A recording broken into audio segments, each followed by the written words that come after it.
I'm about to jump on for a live coaching call for the Balanced Hormone Blueprint. That's my signature group program for women to lay a foundation upon which real good health long-term can happen, such as healing your hormones and your gut. And I'm just going over our question sheet. So I have a way where participants in the program can submit questions even if they can't make it to a live call.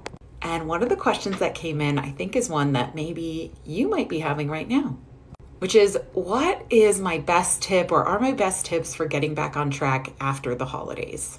Now, first, I just want to say nothing wrong with enjoying the holidays and having more of certain foods or having certain foods that maybe you typically wouldn't have in your diet, or your sleep schedule changing a little bit, or your exercise schedule changing a little bit.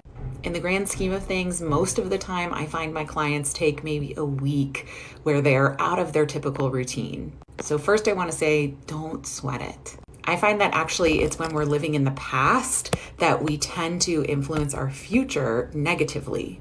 Meaning when we're feeling guilty about the cookies we ate yesterday, it tends to steer us towards eating more cookies today. And again, nothing wrong with cookies, just an example.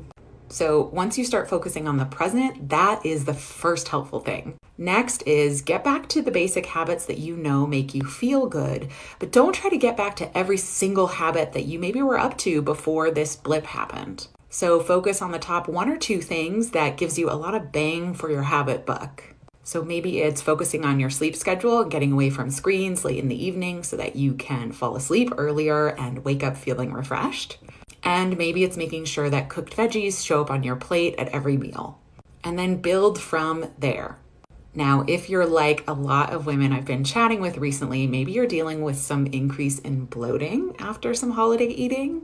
And if that's the case, I really recommend focusing on gently cooked and warm food. Nothing cold, no ice cubes, not a lot of smoothies. Things like poached fish and roasted veggies and sweet potatoes, or roasted chicken, along with white rice and veggies, and things like bone broth. These are all really helpful foods to help your body get back into a rhythm. And if you follow a few days of eating that way, you'll probably feel better much faster. Also, as always, and I could mention this over and over again, and there are still some of you that will never try this, but making sure that you're not stressed when you're eating goes a long way. This means sit down, chew your food, take time when you eat. You'd be amazed at how much that can improve your digestion, and in many cases, reduce your bloating or even reduce indigestion. Yep, I see that a lot. Clients who come to me with bad reflux, and lo and behold, this helps a bunch.